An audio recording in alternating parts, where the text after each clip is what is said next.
The safety of the American people is at risk, and the future of our country hangs in the balance. Kristi Noem must resign immediately, or this body must act to impeach her. This is one of those moments where politics stops being theoretical and suddenly becomes painfully real, where government power collides with an ordinary life, and accountability can no longer be postponed. Before we dive into the full story, comment where you're watching from, and don't forget to like and subscribe so you don't miss the next one. With that, I'd like to now introduce to you my colleague here to the right of me, the Honorable Congressman Tim Kennedy.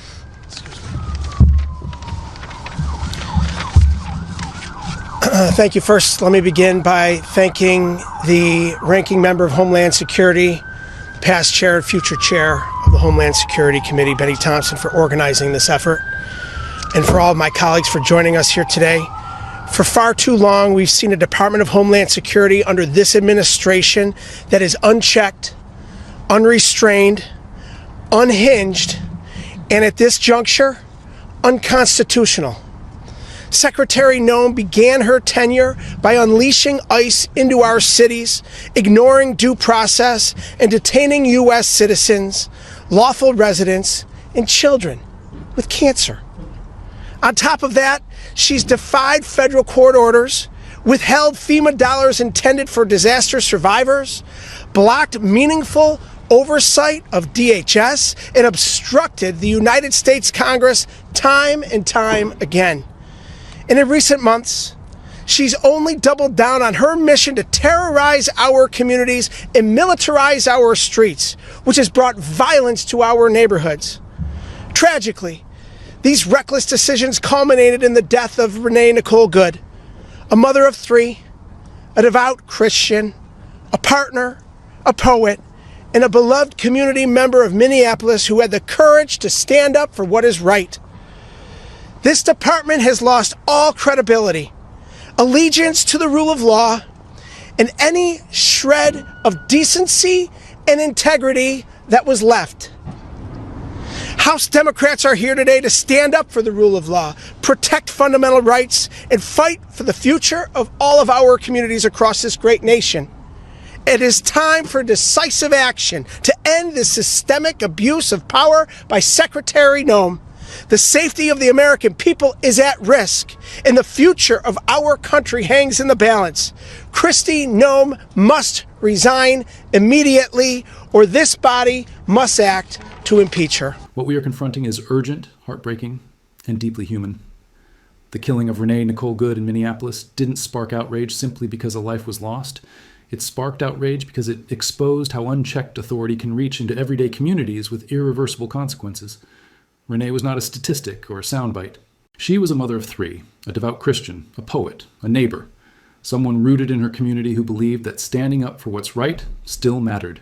And that is what makes this so unsettling. The very qualities society claims to value, conviction, compassion, and care for family, sit at the center of this story. Renee lived those values openly, and according to those closest to her, the courage was met not with protection, but with force.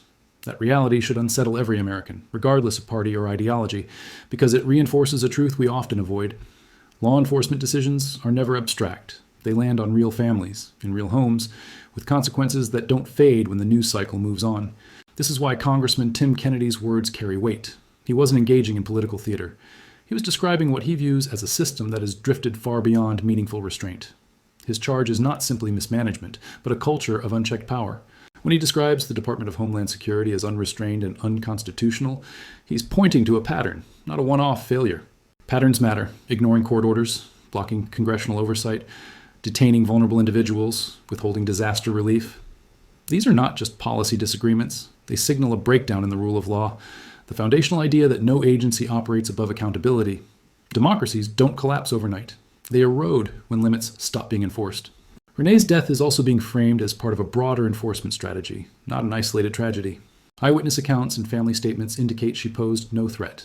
Yet the official narrative moved quickly to justify the outcome. That speed is telling.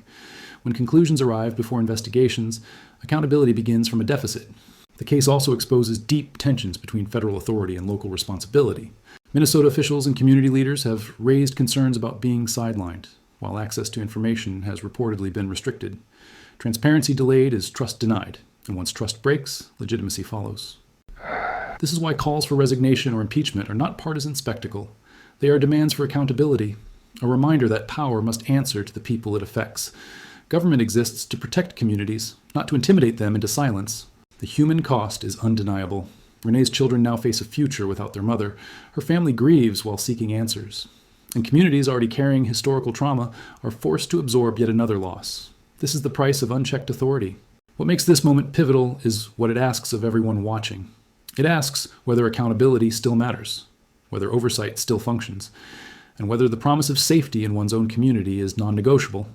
When a single department can bypass courts, resist scrutiny, and leave lives shattered, the integrity of democracy itself is on the line. This isn't just politics, it's responsibility. It's recognizing the humanity behind every policy decision. And it's refusing to let those lives fade once the headlines move on. Staying informed, demanding transparency, and insisting on accountability is how justice begins, and how it has any chance to endure.